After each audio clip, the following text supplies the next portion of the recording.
Before I started YouTube and started building an African zoo, this was my main project. An ambitious zoo featuring animals from Eurasia, Oceania and South America.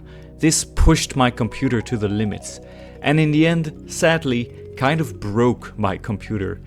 This is Le Bolle and the story of how I never got to finish it.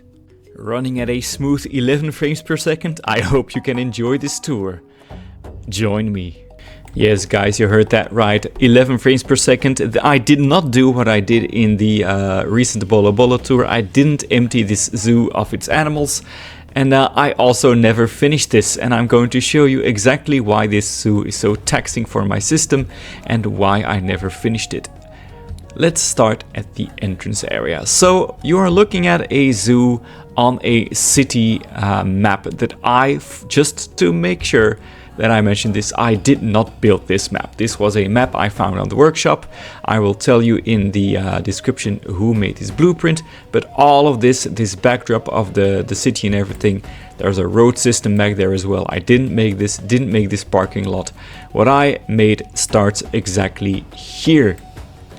So Le Bolle from the get-go was meant to be a wealthy and ambitious city zoo, although the farther I got into it, the less realistic it became, and became a bit of a vanity project. So it's set in France, so a lot of the text you see will be in French. You can buy your tickets here, you can enter Parc Le Bolle, and you can gaze at the terrace here of the restaurant, which you actually have to pay, tickets to actually get in.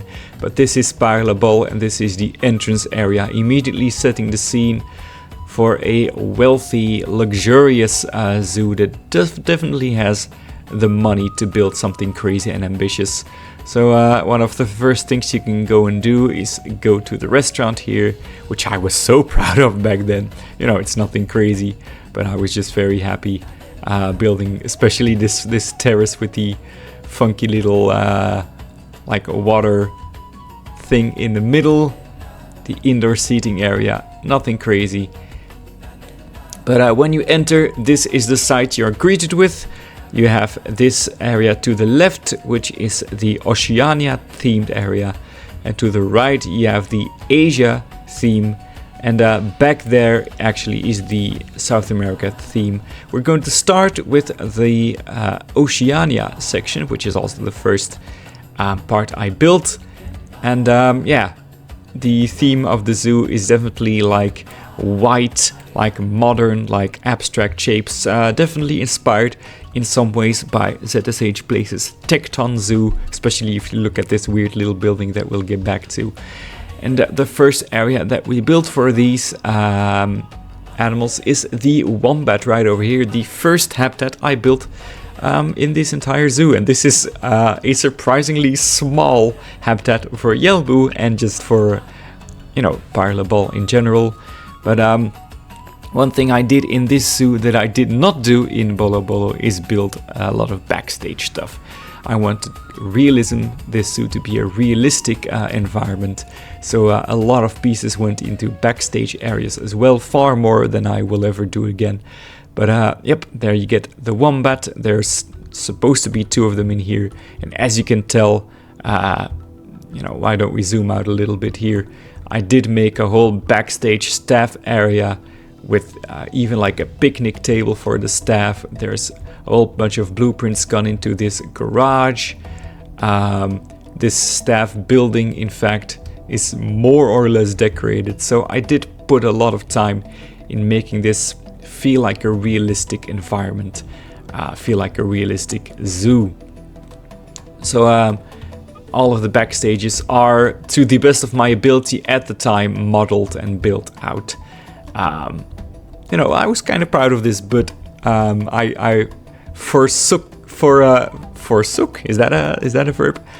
I have forsaken this. Let's put it that way in Parc Le Bolle. But yeah, I think I was really having fun building this, as you can see with the white curbs and the theming and the trees. So moving on from the wombat, you get this little restaurant area, and you slowly begin to approach the water tower that has been refurbished into what would have been a restaurant if I had continued building this zoo. Past this restroom building, we're going to ignore what's to the right here. You get this, and you can find out what it is by going this way. We're going to go this way first. This is the blue-necked stork and the kiwi petit pied sur le sol de la forêt. Small feet on the forest floor. As you can tell, obviously Caesar creates wonderful mud walls are in heavy rotation in this zoo. But you have the kiwi, which is of course is a nocturnal animal, and you do get some modded birds in here as well. The blue-necked stork, I wonder if they are still in here actually, but they get a rather big, rather fun area to themselves. Are the storks in here? There they are. Two of these creepy tall storks and a juvenile. Yeah, just a nice little area, I think.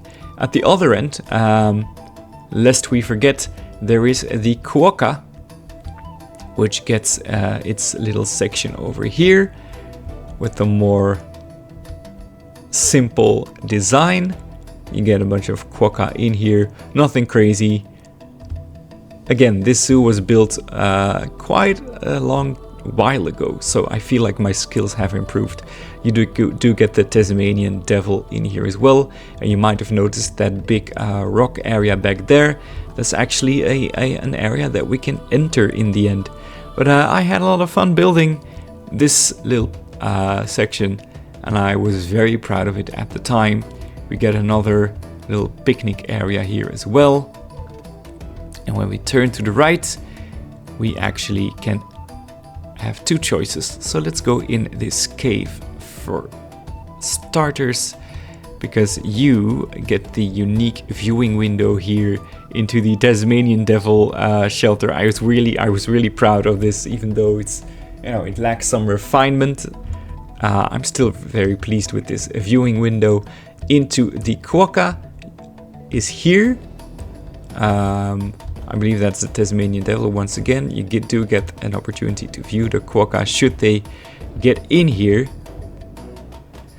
But what we haven't been looking at is on the other end, you actually get this trio of viewing windows into another habitat entirely, and that is the little blue penguin, which we have a few opportunities to view in different ways. But you get the beach here, and the shelter above us, should they want to stay away from the rain. It's sort of the artificial beach there with plaster. A bit of a headache building that, but the little blue penguin did not agree with me building this, and we get more windows. And let's actually go here first, because this little area does give you a bit of a weird, awkward walking. But this is an underwater viewing for the little blue penguin. But I don't know why, guys, they disagree with this habitat. If they get in here, they don't deep dive. If in the beginning they all would just swim along the very rim of the water here. Something about this habitat the little blue penguin does not agree with. But, I think the theater of the mind will also pull off a lot of work here. And I think I'm still pleased with the vibe and the atmosphere of this habitat for sure. The mix of realism with a bit of touch of fantasy and imagination really works here. You get a little seating area right over here, and you can head on down here. That's all for staff. But you can go and enter this sort of fake artificial beach to get a view on the dramatically unfinished boat tour. As you can tell, still a lot of work, but this fake beach offers some benches, a food truck, a lot of fun theming over here with the boats and the oars and everything. And here you get a big, wonderful curved glass wall into the penguin habitat once more. And I'm very pleased with this. This is built quite a while ago, but I don't think there's any need for me to be ashamed of this design, and all of that is reserved for staff. So this was very much envisioned to be like a fake beach where you could rest, check out the wonderful sightlines, of course, of the city in the back, and get some themed drinks. And of course, it wouldn't be a Yelbu Zoo if you didn't have to backtrack a little bit. So let's head right over here, because if we enter the cave again, if I'm not mistaken, I think all there is here for us to see is that, yeah, it's this this entranceway for the underwater viewing domes that you saw back there. So yes, guys, my trademark zoo design is backtracking. That's just because I'm terrible at planning, terrible at keeping an overview of what I'm doing. So before we head towards this section, which I'm very eager to show you, let's head into like the weirdest section of this zoo that doesn't really make a lot of sense. But you have this water tower that was built actually by my girlfriend. I said I need a big tower in my zoo, and she built something I did not expect at all, but I've come to love it all the same. But this sort of heralds the Eurasian little section, although I quickly betray that principle, as you can see, because this is not a European animal. The raccoon gets its funky little tree house over there, and at the other end you get the skunk, if I'm not mistaken. It should be in here. There you go, that is one, but it shares its habitat with a very unexpected second animal, although I think actually it's removed from the zoo. So let's not confuse you and not talk about it. But I think, yeah, this is where I was learning how to layer, to be more lush and daring and ambitious with my foliage and everything, and still keep the realistic touch of the fence and everything. And I still enjoy what I did here for sure. Nothing about this really makes me cringe or anything. What would happen with a lot of my older builds. Then you have the chance to get into what was supposed to be a restaurant, but of course it's not finished. There's just an elevator, and this is a stop for the boat ride that is also unfinished, and I don't think I will ever finish it. But you do get this unique little red fox habitat here, with this sort of open design with no obstruction, and a whole bunch of foxes here in this lush terrain with lots of plants for them to hide in. And behind this is, of course, is the river ride. So yeah, the red fox has its little cave, has its dramatic olive tree, and you circle on back around here and you continue on. So let us head to actually, let's do a little fast zoomerino, because I want us to start right over here. This is the Oceania section, and I think this is still my favorite, or second favorite part of the zoo. Oceanie, of course, in French. So this area can be tackled in a lot of ways as a visitor. You can do clockwise rotation, then head inside. We're going to start by heading inside, in fact, but there's lots of things to see, and I'll make sure that we don't skip anything.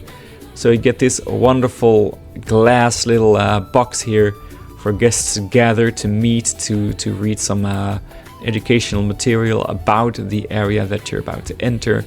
Lots of foliage from the area. I did my best here with the theming for sure. And here you get the dingo habitat, which is a rather interesting little design here. The dingo back there. Yeah, I definitely had fun with this. And I think when I zoom out in the end, you'll see how this all connects. And I feel like even though the planning was a bit absent, I did a good job of integrating habitats with each other, and creating a mixture between realism and a bit more of a touch of fantasy and ambition. But yeah, this is the dingo habitat with this rather needless metal structure. Oops, that's too big of a zoom. And we can actually move on. Check out the dingo once more from this angle. And we can head on down here, which we will, of course, because this is where you can see Les Géants from underwater. Oh, there's actually a giant box here. Let's fix that right quick. Unbox all animals. But this is, as you can tell, the saltwater crocodile underwater viewing. I'm running, of course, the beautiful, wonderful remaster. Oh my god, the frames per second are terrible. Sorry, guys. Something about this area seems to not be agreeing with... Why don't I look away from this? Let's look at this area.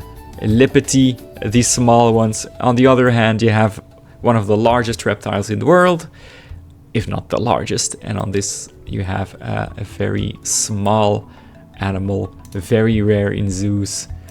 And of course, we are not quite getting the view that you would when you're a visitor, which would be more like this. And they would be swimming in here. And if you wanted to see a more elevated view, you could actually get up here and you would see them on land, perhaps. So yeah, that is the platypus habitat.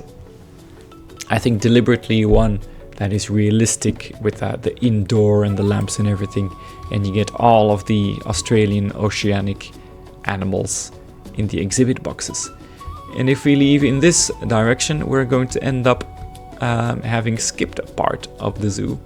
You know, but let's go here. Because this platform does offer us a few choices. Once again, we're going to look over here at the wonderful tower. You get a bit of a glimpse here into what is the wallaby habitat, but we'll keep that for later. We want to... again, there's the kangaroos, but we'll keep that for later. We're going to head in here into this very interesting shape building for the Aldabra tortoise, which is obviously not sharing its habitat with the saltwater crocodile. But here you get this sort of suspended bridge over the saltwater crocodile, which would be below you or resting there in the sun. And I just want to share it to you because actually this mesh doesn't really do it justice. I was very happy with building this. I will be honest. This weird little like tropical greenhouse vibe with the glass and the palm trees. And I'm still very, very pleased with how this feels. This does feel to me like a genuine real building design, and then the lighting really works wonders here. And I think this is really still the part of the zoo that I want to showcase to people. Like this feels to me like a reptile area, right? You do get the blue sky, but obviously in here it would be much warmer, and you get the salty crocodiles there under this rope bridge. Yeah, very happy with this. And then you get this very funky little like crooked little hallway, which is all fine and dandy, but I had no idea how to fix the corners here, so I just added random poles or faux rocks to finish off the design, because I had no clue what I was doing. Let's actually go against my instinct and go around it counterclockwise. Let's not look to the right just yet.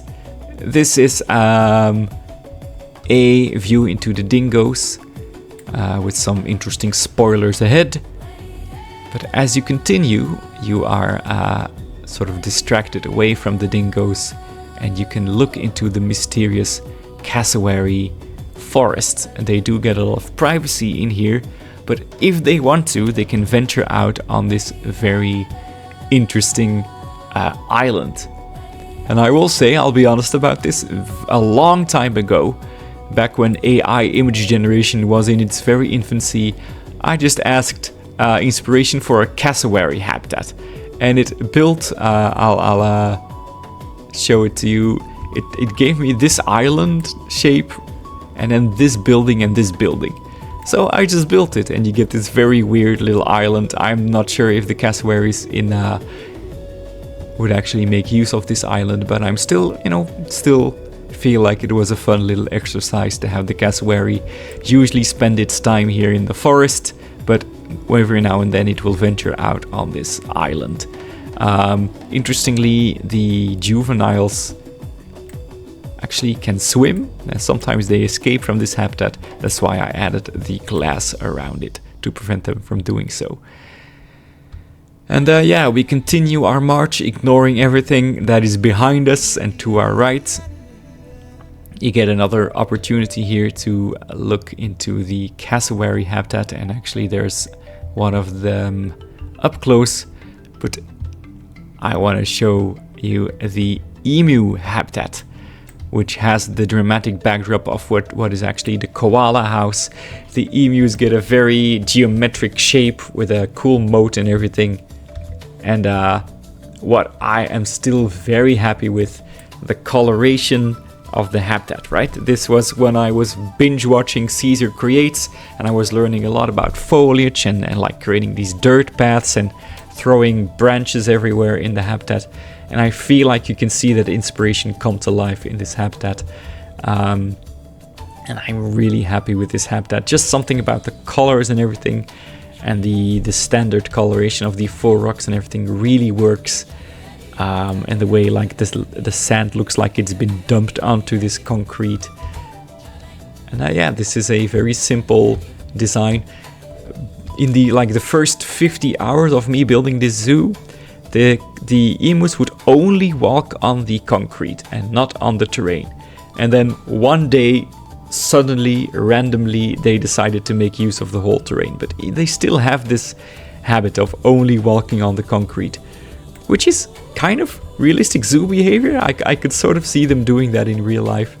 But as you can see, there's a path here leading us underneath this arch. So why don't we follow that path just a little bit, because we are going to go towards the Maison du Koala, the koala house. You can look here into the emus and get a glimpse of what's to come. I believe you can also sort of check out the cassowaries from up top.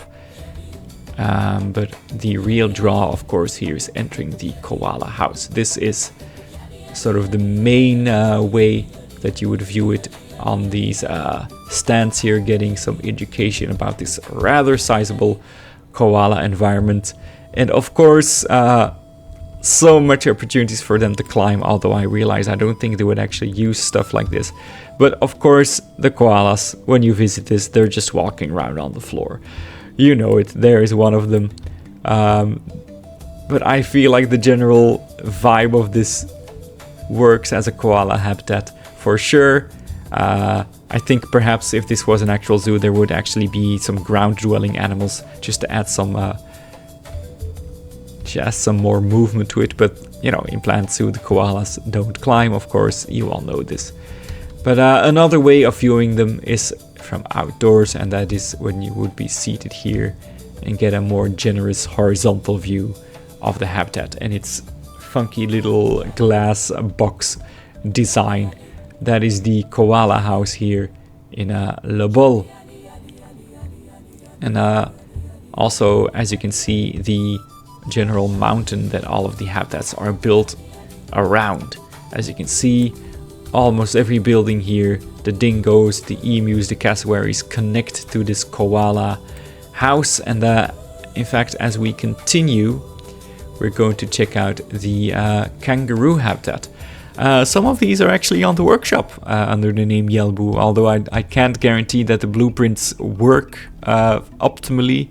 But this is the kangaroo habitat, which once again, with the skill I had back then, I am still happy with this. And I don't feel like there's anything cringe-worthy about this. And I'm saying this because in a lot of my older zoos, they're nothing crazy and about a lot of laughable design decisions. But this is, you know, I was very proud of building this kangaroo habitat for sure, making it lush, making it big. And then the final habitat here of the Oceania section is the wallabies. They get their little house back there.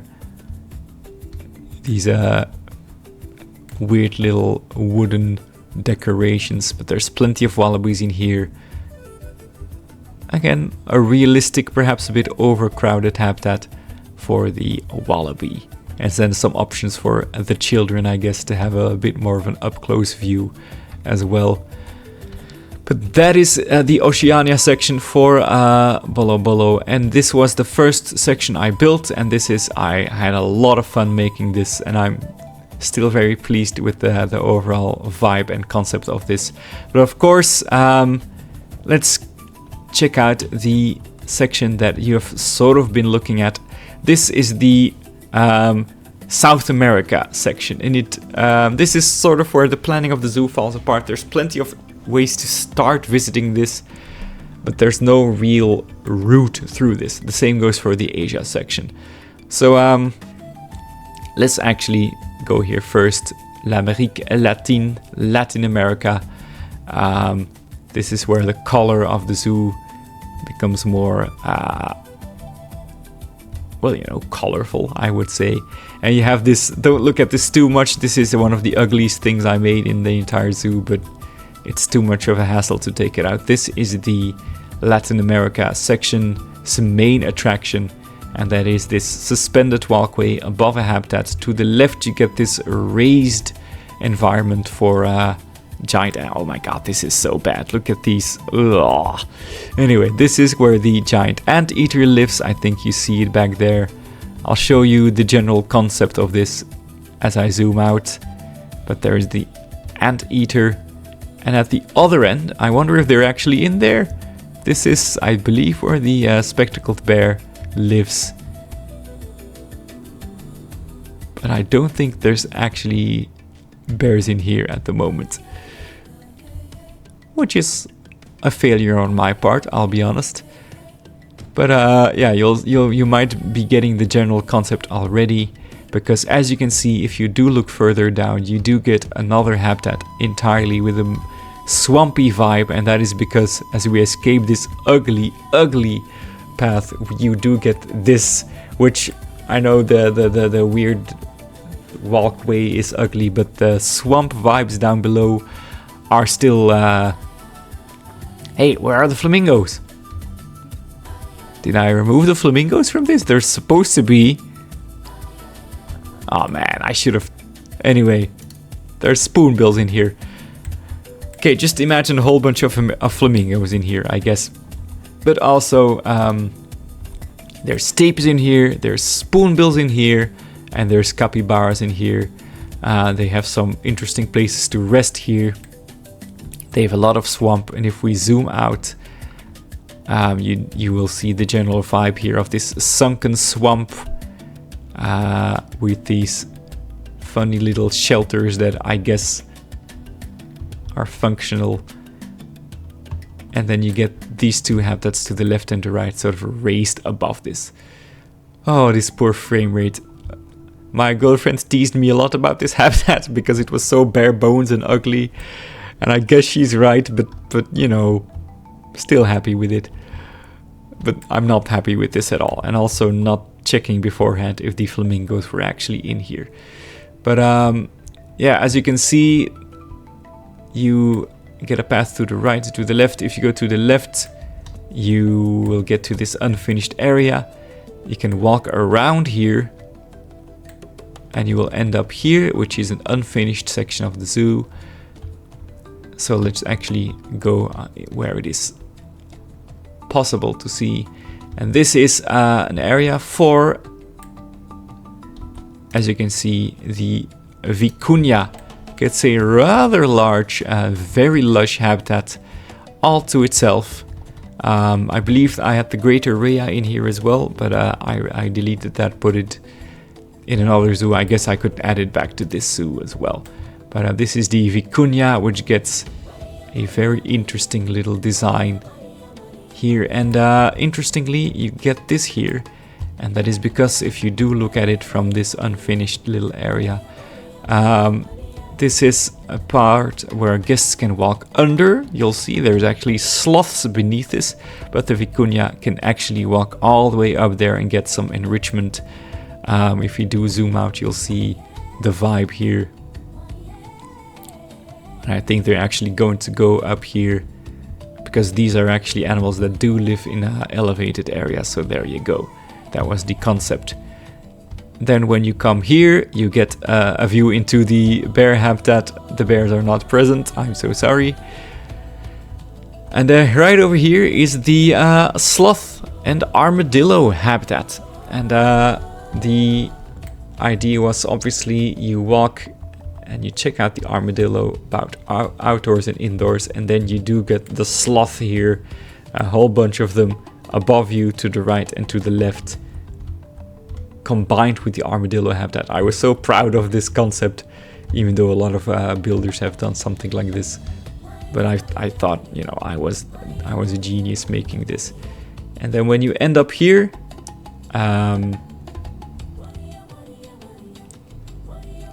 let's go to here first. This is the, as you can see, the peccary. But where are they? They're in there. Don't worry. I put them in here. There's just not a lot of them, and they're sleeping. But this is the peccary habitat, which I had to add, of course, when they were announced. And of course, the the typical ruin backdrop here for the peccary. Conceptually very lush. This habitat, actually I have to check. We're not supposed to look at this yet, right?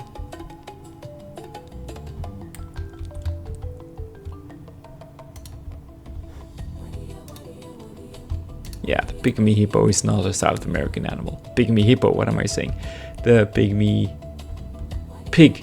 This is one of my favorites here. I was stuck in this zoo for a long time. I didn't know how to continue, and then this habitat sort of rekindled my my inspiration. This is the maned wolf habitat with a lot of design principles, like the terrain in and out of the habitat.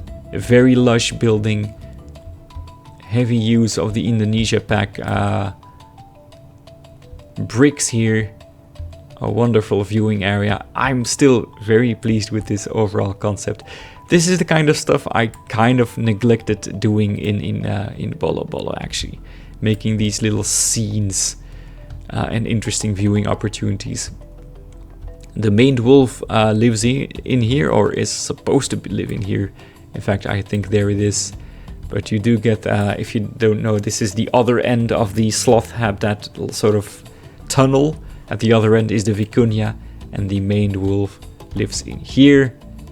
And you do get the third viewing opportunity right over here in the nearly identical viewing area right over there. So yeah, this is honestly still something I'm very happy with. I like the look of the wood, I like the shadows that are being cast here. And if you continue here, you just end up back here, right? So we circled that section. And if we zoom out, that is actually the South America section completed. It's not big. And I feel now that we've arrived here, I can reveal what went wrong in this zoo. Even though I was already pushing it in terms of the frames per second, I still wanted to do the, the pièce de résistance. This boat tour, which, didn't really have a lot to offer, was supposed to have a stop here at the sort of Europe section, and then a stop here. We'll talk more about that later, but it was going to go through here. And what I had built at this point, I had built this sort of South American temple here. The typical pyramid that you could actually walk up to and view into. A big covered habitat here, very tall, and a very complicated climbing stuff. It was actually very creative and cool, if I say so myself, with a lot of places for them to just jump over the water. And I put like I believe 80 monkey mods in here, like not different monkey mods, but 80 monkeys from different mods, and created this South American crazy monkey jungle. And I wanted to go further. I had I believe I had the bush dog in here, the marsh deer, the llama I think was in here as well. I don't quite remember. And then the plan was to have this South American building over here, where you would have another viewing into the monkeys. You would have an actual aquarium. And then I was gonna do a lot of crazy things. Suspended above the aquarium, the plan would be a few overpass, like bridges for the Jaguar, which would have the whole backdrop of the building. It was a crazy little thing. But I never got to build most of that, because after having built this thing, which was very ambitious, the game absolutely did not like having to calculate the climbing for 80 different monkeys, at least in this, and the zoo started to crash, and the zoo started to crash again and again and again, and I tried so many ways of fixing it, until I had to reload to a part where I hadn't built any of this, and at that point my PC was decidedly worse than this one. So that PC was running this zoo at maybe like 5 frames per second, I don't know, and I just thought, I can't handle this, I have to stop building. So I just moved on to Bolo Bolo at this point, and this sadly has gone unfinished since. Currently I could finish this zoo, but I think I'm ready to move on. I think I accomplished much of what I wanted to do here, so let's actually do what you always do in a Yelbu zoo and backtrack. As you can see, the rest is rather sizable. There's still a lot for us to see here. The Asia section of this zoo very quickly began to become enormous. This whole section is the Asia section of the zoo. And there's lots of ways to visit this, and there's lots of ways you can miss things, but let's actually try and visit. You know, not quite as a visitor, but this building, you can see now, houses the tapir and the pangolin. It was supposed to house the small clawed otter, and I might actually put them in one day, but for right now, this is the tapir swimming bath, and they get this weird little, very strange, I don't know what I was thinking, but I did it anyway, indoor-esque building for the pangolin and the tapir, and some interesting viewing opportunities as well. But it's a strange little building, but I feel like it's the most eye-catching thing when you enter the zoo, so I'm never gonna take it out, of course. So we are going to enter the animals of Asia, the Animaux d'Asie. I feel like this is a bit of an underwhelming start to the area, but here you get the Przewalski horse with this. This was when the conservation pack was new and those grasses were new, so I had to spam all of them in a very simple habitat, but I feel like just the stacked layers here of these buildings and the horses and everything. You know, thank the Lord for whoever made this. I don't know your actual name, but this city backdrop works wonders with the horses here. And as you continue past the horses, you do get the red deer, if I remember correctly. This is the red deer, right? Yes, the red deer does also get its rather large and simplistic habitat right over here. And we have some choices to make, and I think we're actually going to be bold and start here and ignore the deer for now. We're going to start here because this is another strange little thing that I built, but I'm very happy with this. This strange little sunken pit actually belongs to the North Sulawesi Babirusa, and this is something I stole from, there we go again, ZSH Place. This is actually the bronze plinth used as a wall piece to give a very interesting structure and texture, and this is where the Babirusa lives, in this ugly little mud pit with this weird little shelter building. I wonder if there's a couple of them in here, yeah. And I feel like I really pulled off the brown tint of this habitat. This is pleasing to the eye still in all of its ugliness. The Babirusa that lives down here with the mud and everything, and the mud decals on here. And there's actually, if I remember correctly, I also added like mud decals to the walls here, although they're not that visible against the bronze, but I also added like dirt against the, and I was very pleased with that concept overall. As you can see, we are across from the cassowary habitat. So now that you've come here, you can enter this strange little sort of picnic seated area, which you can imagine would be very crowded and probably very messy with people not cleaning up after themselves. And then there is an actual restaurant here, au long museau, which just means the long snout, if I remember correctly, referring to the animal that lives here across from the cassowary. Is I believe the first dome that I ever built in Planet Zoo, or the second one, this glass dome for the gharial, which has a lot of water and a lot of land and a lot of mystery around it. This whole habitat very secluded from the rest of the zoo with the bamboo around it to create this more intimate vibe around it. So we are just spinning around it, checking the sights.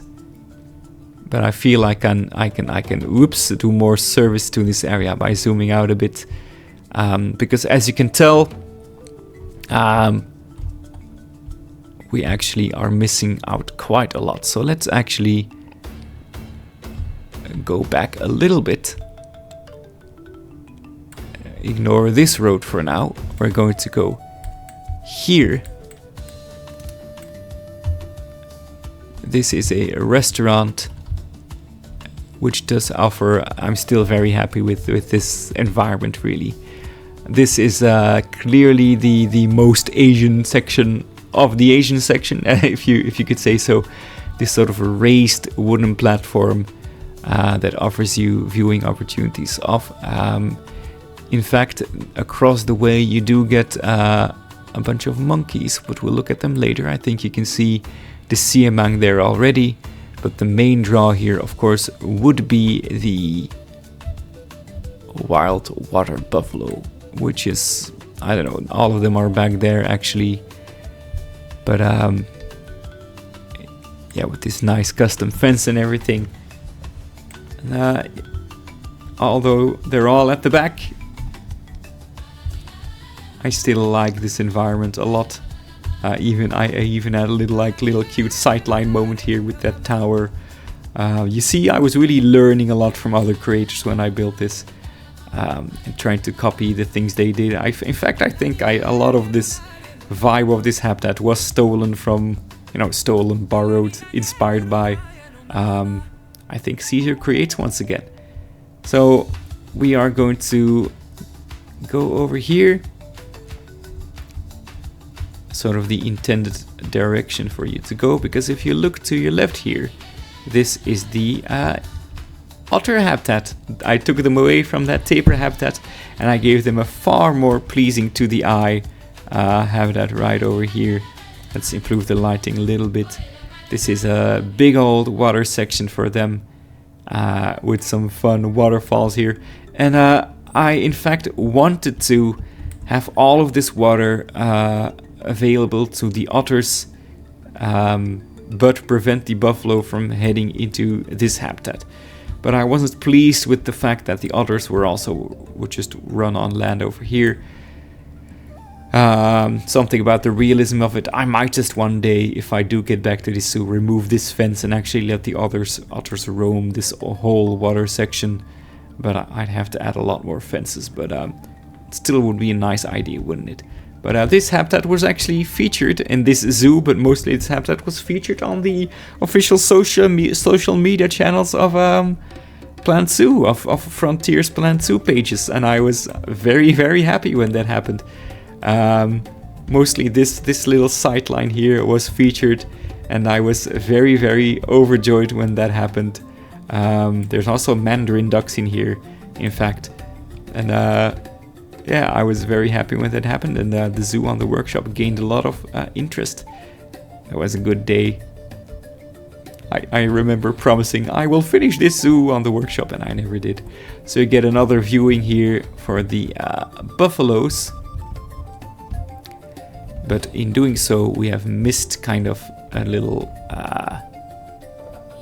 semi-underwater viewing here for the otters and the ducks.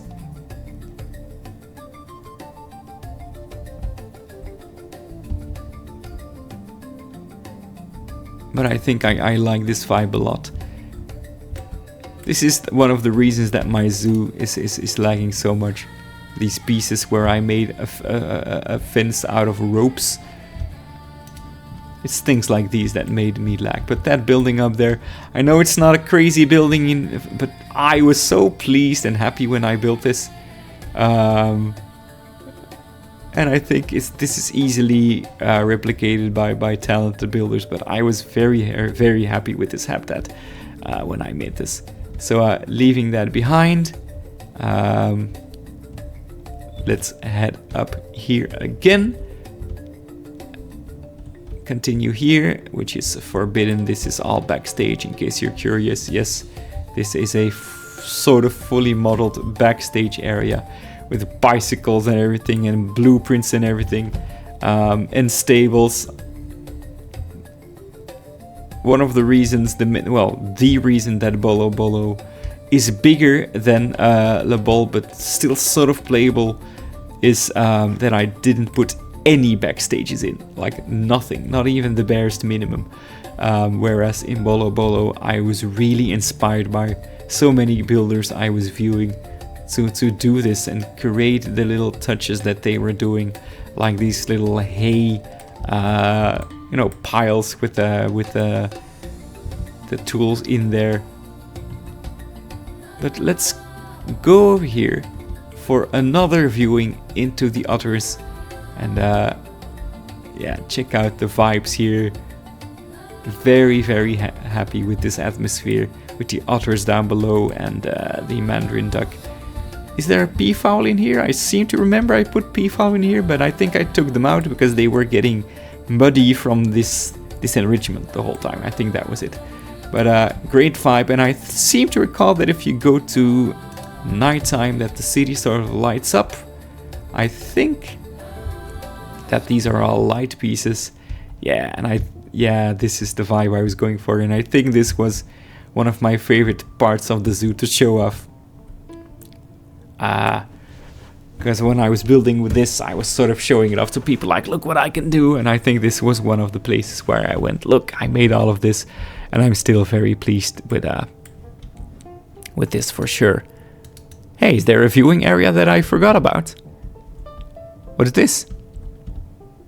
Yeah, I genuinely forgot about this. This is yet another option. I was very happy with this habitat, as you could tell, so I gave plenty of options to view it and having a lot of fun with the pieces of the pack. So when you look to your right here, you do get a view into a habitat that we'll see in much more detail later on. And every time I come here, I wonder, is this empty? And I will do the same in a few minutes.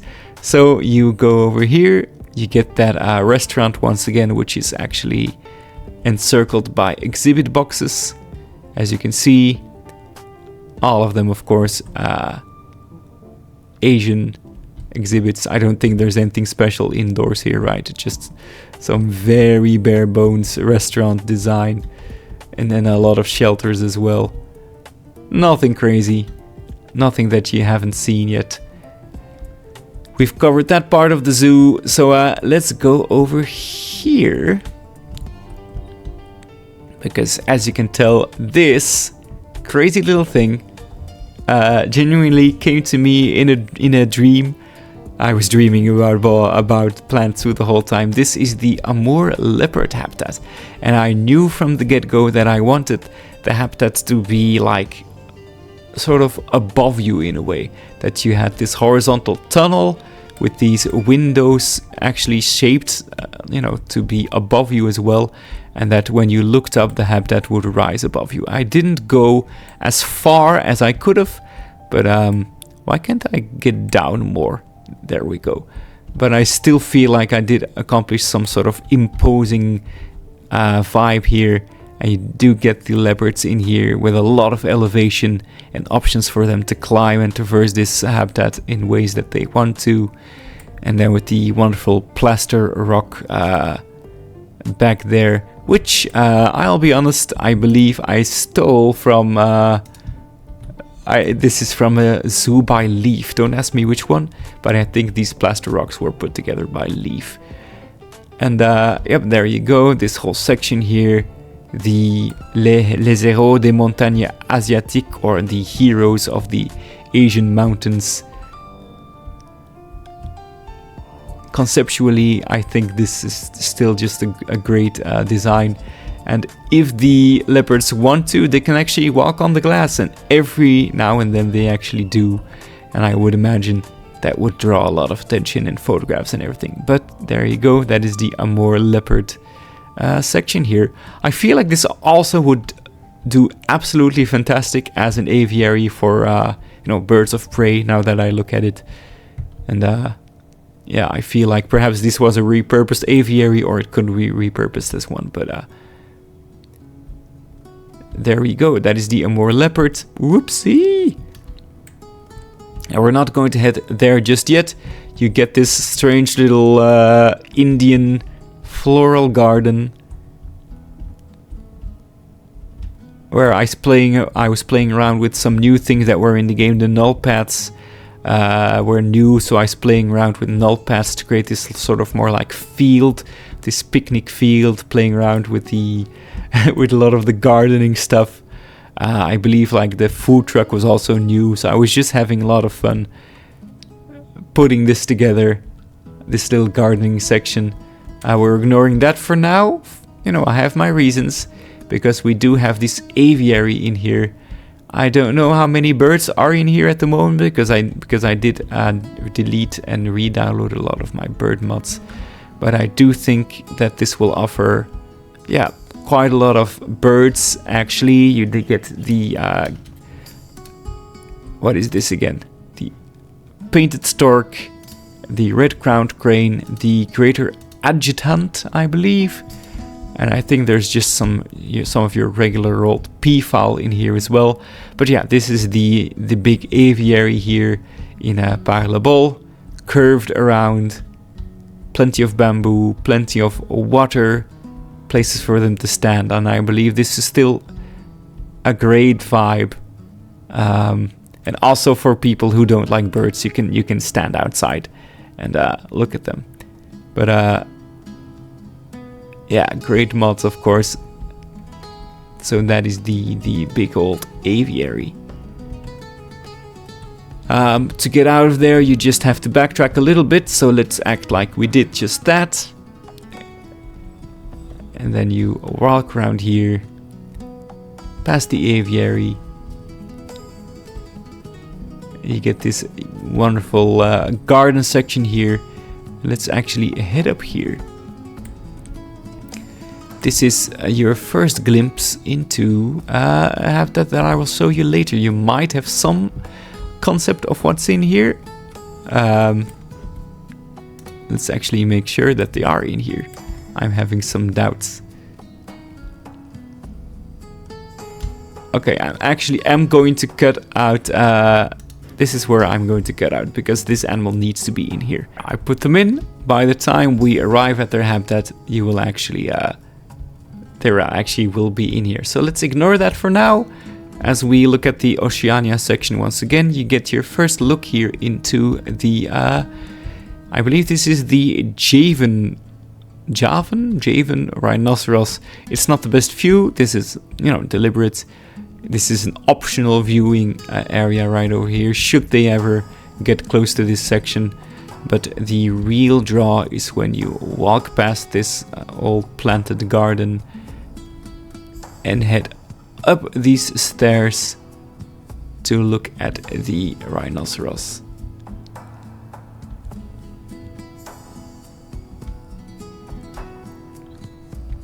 And as you can tell, they have a habitat behind it. Let's do a little cut here. To actually spot when you're standing here behind the rhino, there is a habitat. There you go. That is what I wanted you to see.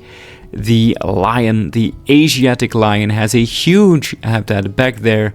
and I was experimenting for the first time here with like modes between habitats. I could have done a better job, but I was pleased with this at the time.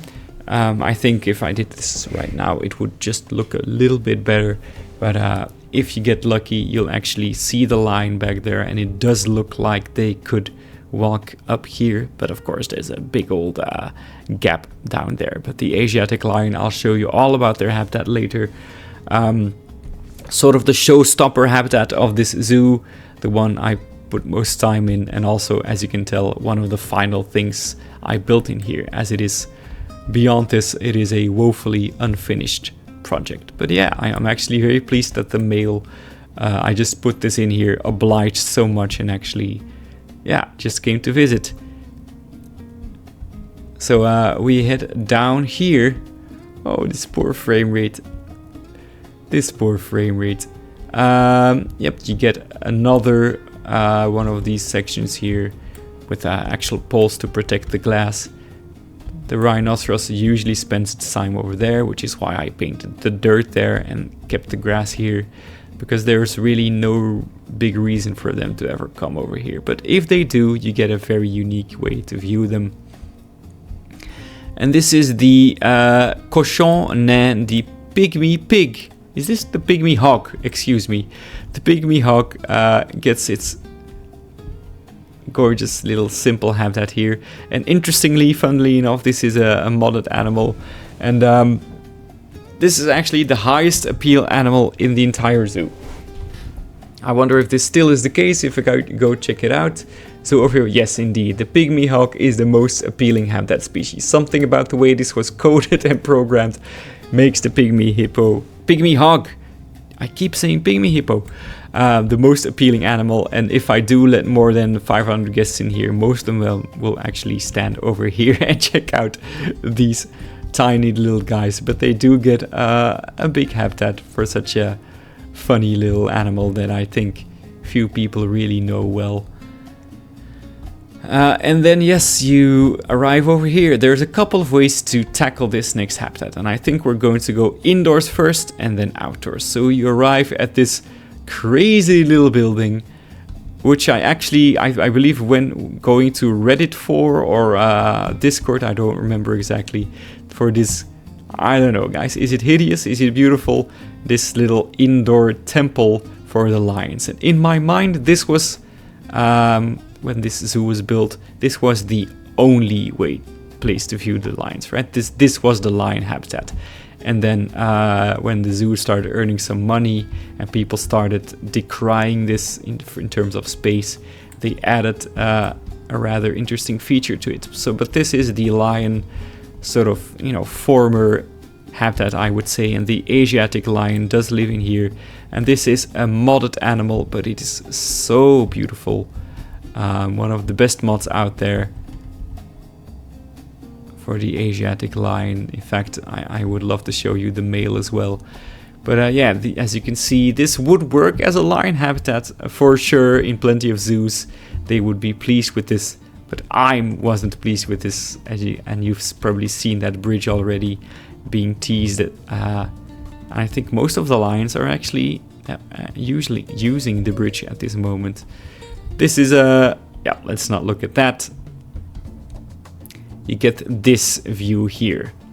So the lions, as you can see, I love this guy. This male guy is actually really being helpful here and showcasing everything I wanted you to see in this zoo.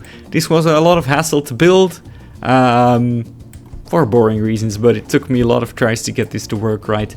But yeah, I'm still very happy with this vibe of this lion walkway over the guests. Definitely a concept I'm going to repeat in future zoos.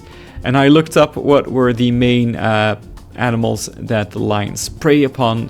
So the nilgai lives over here, continually being threatened by, oh my god, my man, you are showing off right now.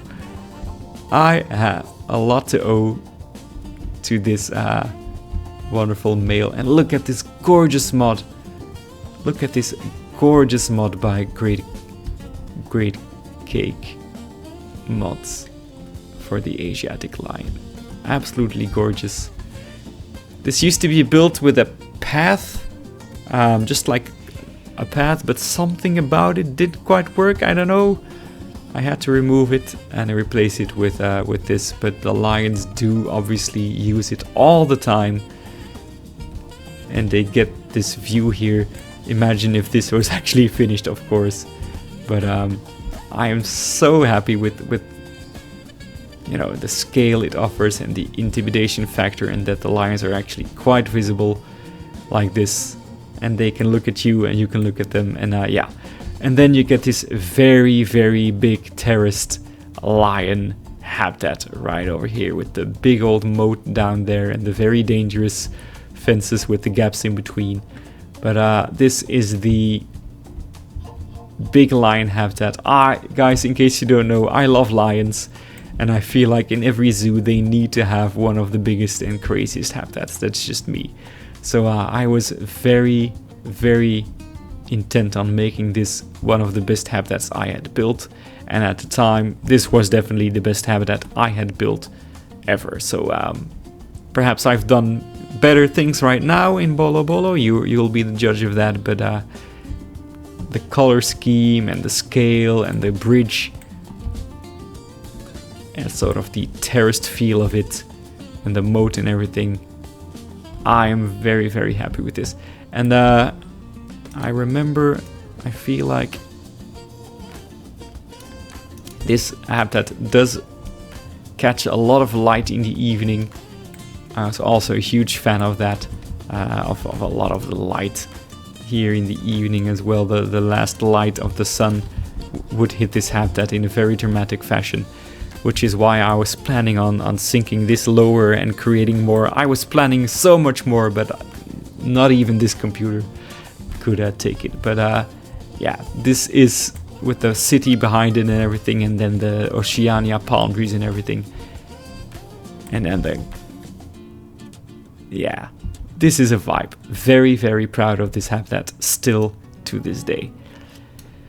Believe it or not, guys, there's still a lot to show you. So we go past the lions right over here, and if you do get lucky, you would be able to stand over here and then have the lion sort of above you, interacting with this enrichment. But here comes the the classic Yellowboo moment of let's backtrack a little bit to right over here, because this is a habitat that frustrates me to this day. I saw a lot of creators building for the proboscis monkey. Almost every climbing frame you're going to see in this zoo, by the way, is a blueprint. I'll say you that now. I didn't build any of these myself. And I believe it was Leaf who built this beautiful proboscis monkey habitat, which featured multiple little habitats for them to get into. And at least when he showcased it, they would use it the whole time and they would visit all these little sections. But the proboscis monkey in my zoo, even though this is all traversable and features so many enrichment items, they don't bother visiting this at all. They just don't care. Even though I put so much stuff in here. But here is their home, the proboscis monkey, and I believe they share their habitat with one other species of animal, or not. Maybe I took those out of there. No, there we go. The golden snub-nosed monkey lives in there as well. And they have these race platforms. This is the back end of the armor leopard, and these these wonderful blueprint climbing frames. They're moat. And as you can see, two raised platforms to look at them. That is the proboscis monkey. Yeah, not too bad, honestly. If I built this now, I would absolutely go nuts with the tropical theme and add so many plants to this. But once again, I think if I touch this zoo in any way, I think my computer will explode. I can already hear it zooming and groaning to my right. So if you get up this viewing platform, you get a better view of the concept of this. I believe I also put some black buck in here at some point, but I don't think they're in here anymore. Right, and then you get this building.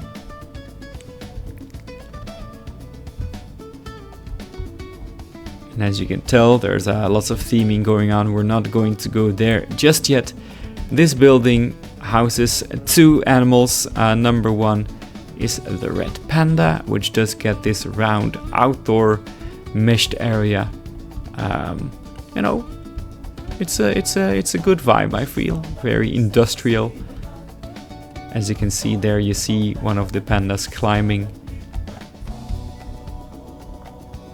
There you go. Not too bad, I must say. And then in here you do get an option to view them indoor. And then you get the actual, wow, that's, yeah, the Asian water monitor, the Varon Malais, gets this crazy big, this is not, I mean, the building itself is nice, but the habitat itself is a bit so, I would say. There's also, who are you again? This is a modded animal, Burmese mountain tortoise, sure, there you go. But the Asian water monitor lives here. It's a nice building, I would say. The habitat itself isn't all that crazy, but I feel like it does get its appropriate amount of fanfare for sure. This gives me huge Pairidaisa vibes, I have to say, in case you're familiar with that zoo. But yeah, I was going hard on the theming here. This is where I sort of lost the plot with the city zoo concept and started making I am a very rich man and I have a vision zoo. So this is where I sort of lost the plot and started making the, what did I call it again? The Avenue Rudyard Kipling. Because all of the animals you're going to see from now on feature in the Jungle Book. The book, not the movie. And to the right you get a lot of temples and blueprints just to get you in the mood. All of these are just straight up blueprints from, I believe, Frontier themselves. But we're not going to go there just yet. We're going to go over here. This is also in my top 3 habitats in this zoo, and also one of my favorites ever. So just standing here, you're probably going to think this is one habitat for one animal, but this is actually, you're looking at 2 habitats that interact with each other in a way that I'm still very pleased with. So let's go up these stairs and then down them again. I don't know what's going on there, but if we get lucky, we can view one of them up here, but I don't think we can, so let's keep it a bit of a secret unless you have very good eyes. I think you might also have seen what's down there. So as you can see, there's a temple and then a structure, and you have this habitat and a tunnel, and then you get this habitat which features the sloth bear and the golden-backed jackal. And their habitat has a bridge. I'm going to show you all of this later on. First of all, let's head down here to check out the sloth bear and the jackal from up close. I love that they're actually all very close. The game assured me they wouldn't eat each other, but they actually do.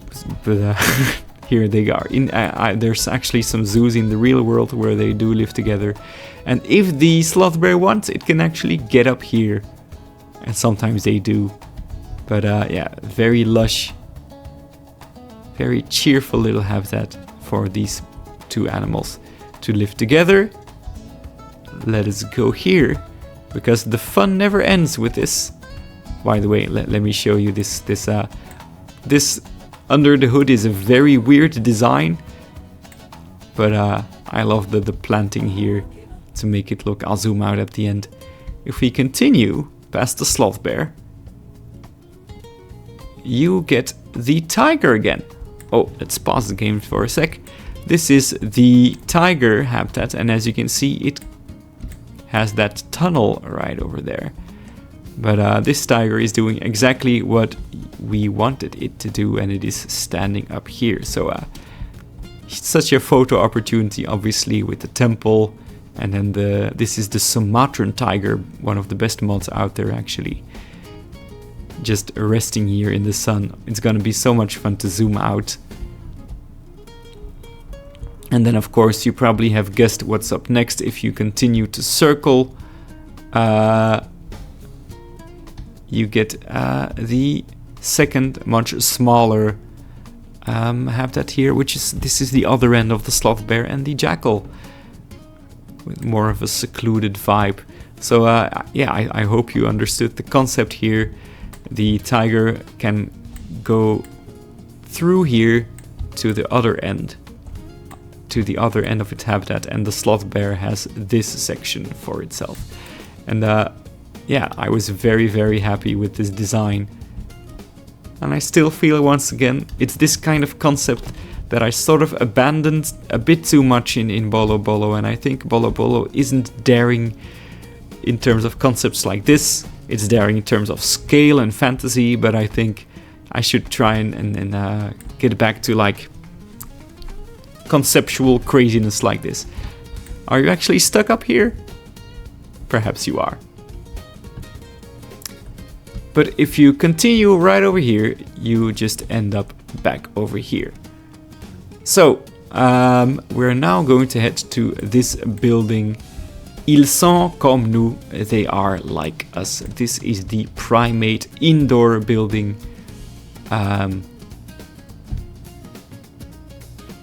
With plenty of shops here, souvenir shops and everything. And the indoor viewing habitat here for the Hanuman langur, which we will look at later. But the main draw here, obviously, is the orangutan. To the left and to the right, I wonder if they actually are in here.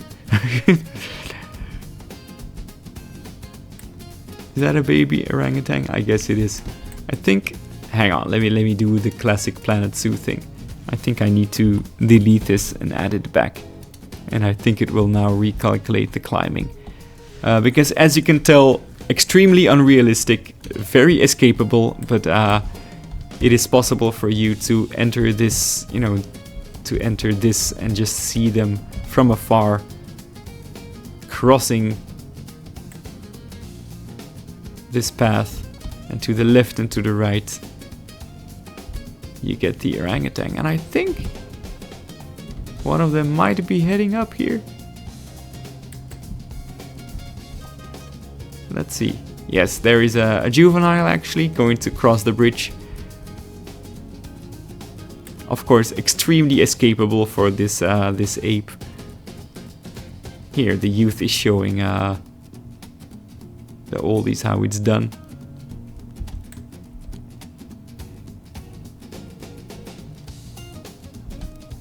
But of course, indoor and outdoor climbing, we can check out the outdoor later on. At both ends with a, there we go. That is what we wanted to see, the orangutan starting to climb this pole. I'm getting a bit impatient. Did I just say impatient? I'm so sorry. There we go. While very dangerous, it does make for a great sight, if I say so myself. There we go. And then if you continue on, you sort of get a repeat of that concept, but no crossover.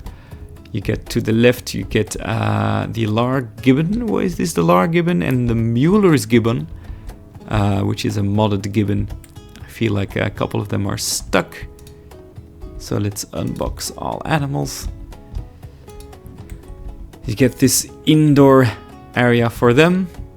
And as you can see, also at the other end, the siamang has an indoor section, but both of these, all three of the primates you've seen here, do have their outdoor sections as well, and we'll get to see them later on. As you leave here, you get two more habitats. To the left is the what is it again? The Chinese caiman, I believe, is in here. The Chinese black caiman. Chinese alligator. Oh my god. I am not doing well in I just said the word impatient and now I'm calling an alligator a caiman. Both are terrible mistakes, obviously. But you have them here to your left. And to your right, I don't like this habitat. I'm not gonna spend a lot of time looking at it. This is where I put the saiga for some reason. It doesn't make sense. It doesn't reflect their actual home at all. I didn't do much research into what these animals are. So they kind of look miserable. And they deserve to. Not a great habitat at all. We're not going to go there just yet. That's such a terrible habitat for a saiga. Considering they're very hard to keep in captivity, I don't think mine would be very happy at all. We're going to take this path though, because it will allow us to view,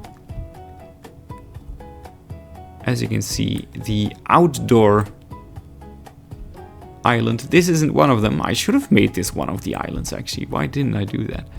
It's like begging to be included in their habitat. But for now it's just an island. But there you go, the siamang here has its big climbing frame, and I love that they're actually using it. That makes me happy.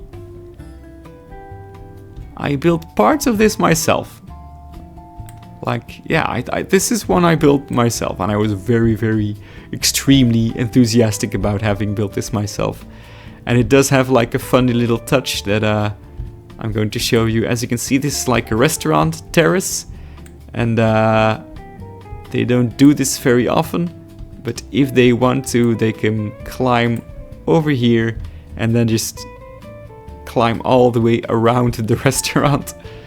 And I guess on the roof as well and around.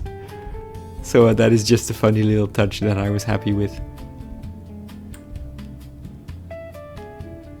So there you go, that is the siamang. If you continue on, you get one of the two orangutan islands, and you guys know just as well as I that they're not out here, because even in real life, whenever I've gone to see orangutans, they're just indoors. They don't like this stuff. They don't want to be outdoors. So this is obviously a blueprint. I didn't make this myself. And if we continue down this path, we'll get a chance to see the other island. So for that you do obviously a bit of backtracking.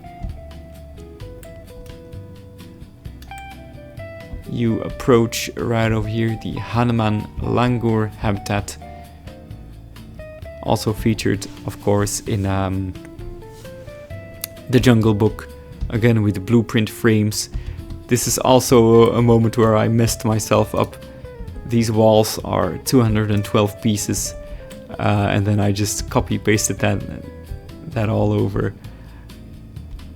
But yeah, this is where the langur lives. And over here you have a choice. Let's go left first because it's a bit of a dead end. This is one of the, don't look right yet, this is one of the final habitats I built in the zoo before it all came crashing down. And that is for a modded animal, the Indian leopard. And they do get their habitat here with the overpass. And it's always very fun, honestly, to find out where they are, to try and find them. I think I just saw, there you go, there is one of them. Indian leopard, of course, representing Bagheera in the Jungle Book. They have two sections. I think a lot of this is made by me. Nothing crazy, obviously. But I do love the vibe of this aviary so much. And I think at the other end we do have our black Indian leopard. There we go. Resting.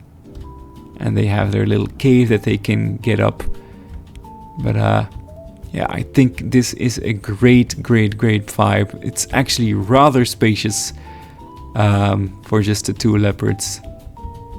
Plenty of viewing opportunities for them. Yeah, now that I'm looking at this again, I'm very happy. Very happy with this habitat, for sure. The color scheme, the vibes, the way the shadows of these mesh pieces work. I am, very pleased with this. Even like the way it looks from the outside with the leopard flags over here. A very accomplished habitat and a cute little shop section over here. You might have caught some glimpses. I'm not going to show you that just yet. We're going to walk against these frame rate hogs with these walls. Plenty of viewing opportunities for the langurs, of which there's apparently not many present.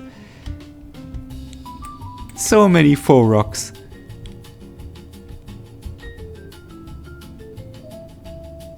There's actually quite a few of them in here. They do get a quite big habitat. And if you continue here, you get a little bit of an ice cream parlor, and you get the other orangutan island. Once again, I did not make this. This is a blueprint. And it's just the eternal curse of the plant silk climbing animals that they have all this climbing and they just sit indoors all day and they don't climb and they just don't interact with any of this because, you know, they're not really encouraged to do so. And that's just annoying to me because this blueprint is fantastic. And you get this little viewing hut over here to get a more up-close view, which would be a very good view of them. And right over here is the gibbon climbing island, which they use more often than the orangutans, which makes me happy. I'm not quite sure. I think I did make this myself. I think you can tell by the way it looks. But I do love the gibbons. I've often said that if I was an animal, that my spirit animal is the gibbon. Just from the way it moves and the way it looks and everything, it speaks to me in many ways.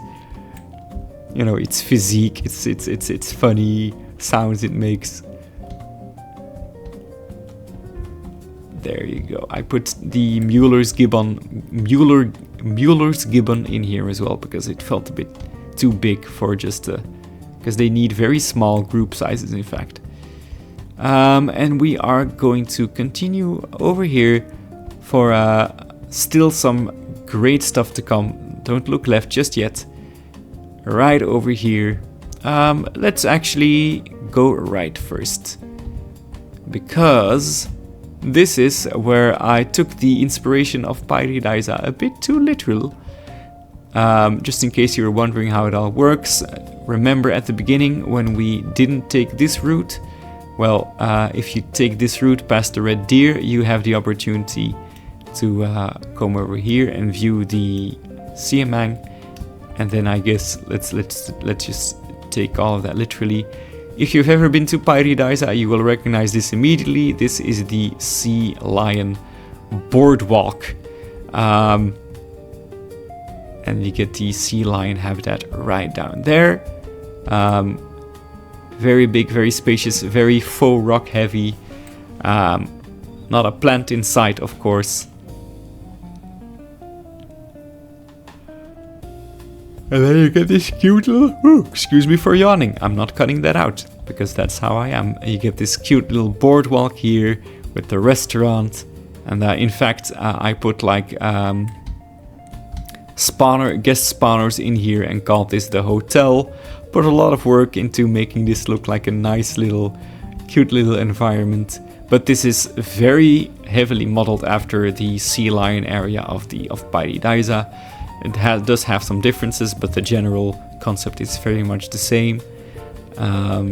Maybe it doesn't fit in with the rest of the zoo, but I don't mind too much. You do get this underwater view here.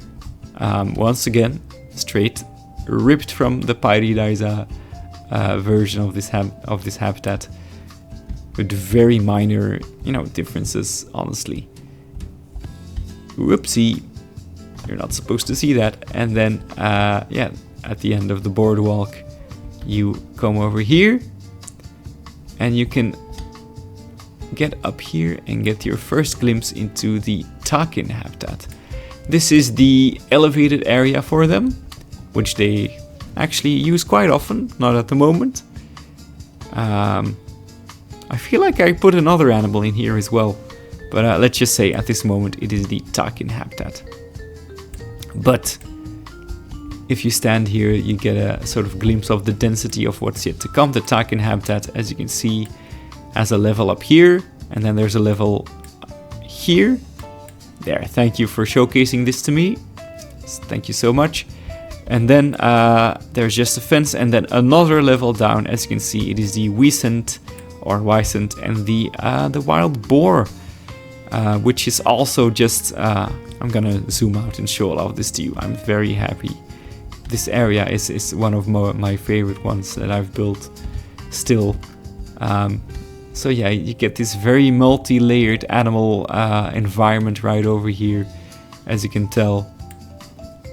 Very deliberately stacking all of the layers here and the depths.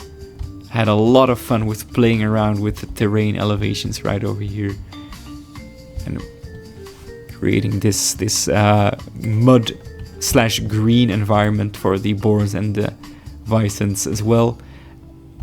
And then, as you can see, there's this bridge, and at the other end there's more stuff going on. So we continue past this building. What's in here? I kind of forgot. What is this? Alright, this is like an animal talk. Was like an animal talk without the actual animal visible. It was a concept. We are going to head up this bridge past these wonderful planted fences, because you can walk over the Wiesent habitat. Check them out right over there. There's a bit too many of them in here, I feel. But if they want to, they can come over here. They actually rarely do. And if you've seen the habitat I built for Gene Tide, I put this on this channel. You might see my own inspiration for that habitat in here, right? I sort of lifted inspiration from this habitat to build that, and you can see there's still some crazy stuff coming, but that's for in a bit. So that is the Wiesent habitat settled there. If you can also stand here, of course, and check out the takin once again. Guys, I'm really pleased with this. I still am. I'm happy that I'm showing you this zoo in this huge tour, which is gonna be quite long, but I think it's worth it. This is the wolverine habitat.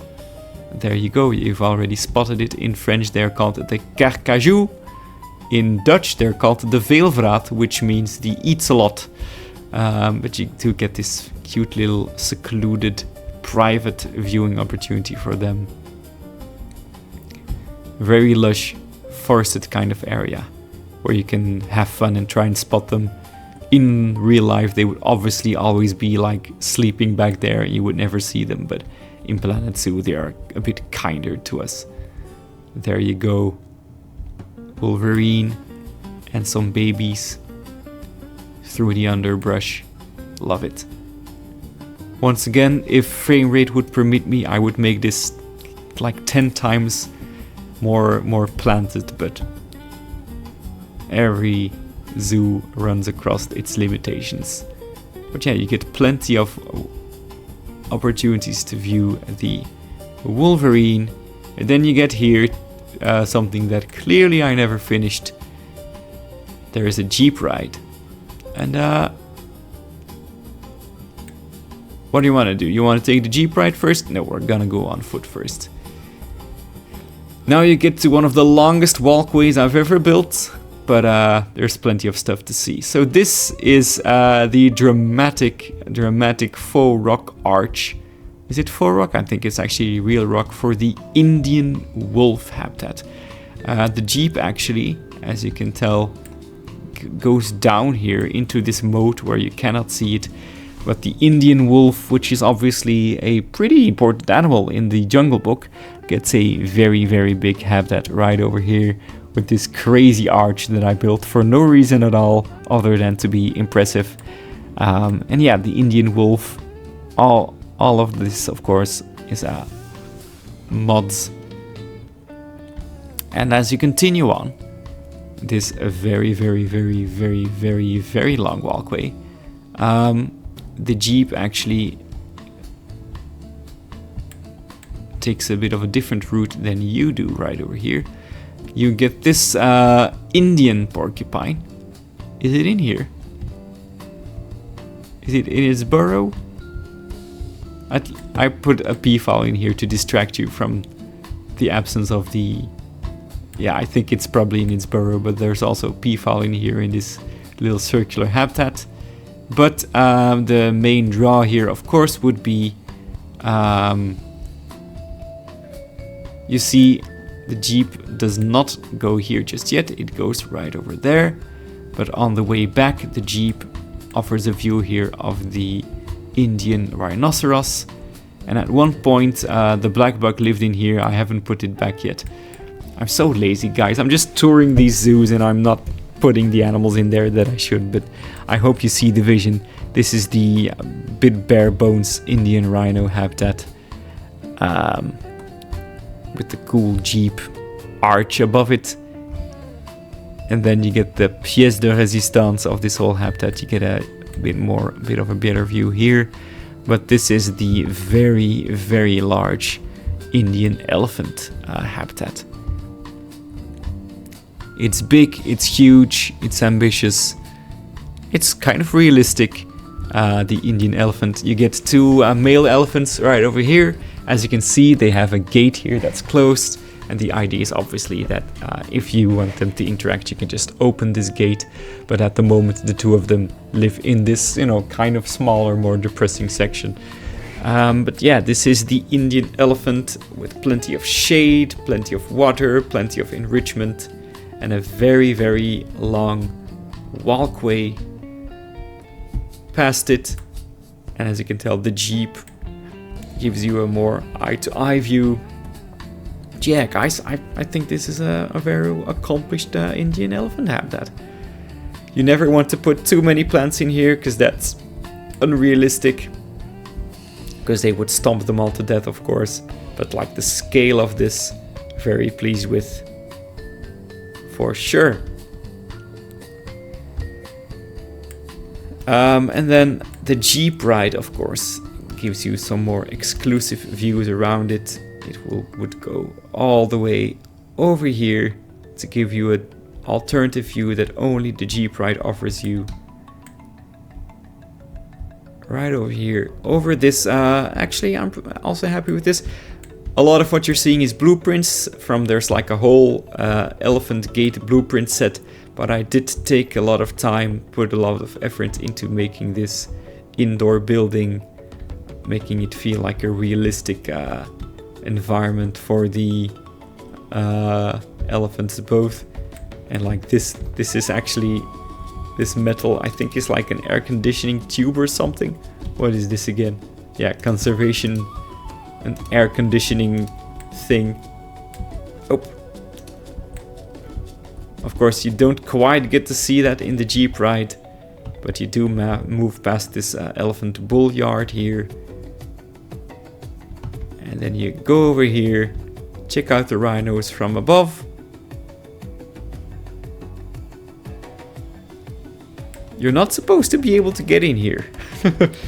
I made this so that the black buck could hide from the rhinos, but apparently that doesn't work. And then you would get this view here of the Indian wolf as well. A view that you don't quite get on foot. And believe it or not, that is the entirety of Parc Le Bolle, unless I forgot something. But this is the zoomed out view of it. In truth, guys, I stopped working on this zoo because of the frame rate issues. I could have done the old Bolo Bolo trick and remove all animals from it and continued. But in truth, it was getting too big. I was planning so much more. But I was kind of done with the project. It's kind of sad that I never finished it. I might do it one day, but I doubt it. I was going to build like a whole a hotel over here, put a swan lake here, add so many more animals in here, so many more mods. In fact, I was probably if you know, if I removed all of these buildings, I bet the zoo would run much better. But I'm still pleased with the overall vibe. Many of these areas still stand the test of time, honestly. I remember, like, I was not sure of what to build here, and my girlfriend said, why don't you put an Indian elephant there? And then I said, okay, and I built this entire section, which, you know, I think looking at it, this part of the zoo clearly is the best part. Honestly, I think so myself. And I think you can see the growth that I have gone through as a builder. But I am very, very happy that I finally got to show this to you, with its beautiful sides, with its bad sides, with its unfinished sides. But I think this zoo definitely deserved its time showcased on my channel. So I hope you enjoyed this tour. If you watched the whole way through, I applaud you, congratulate you. I know I have a bit of a different way of touring. I don't really edit this much, and I'm a bit of a, you know, an odd duck at times, but I hope that's to your liking in general. Thank you so much for checking out Parc Le Bolle with me. The next video next weekend will be the lion habitat for Bolo Bolo, which will probably be the final speed build I ever built for Bolo Bolo, which kind of makes me, you know, it's a bit of a bittersweet feeling. But yeah, I'm going to end recording here. Thank you so much for watching, and I will see you next week on Yelbu.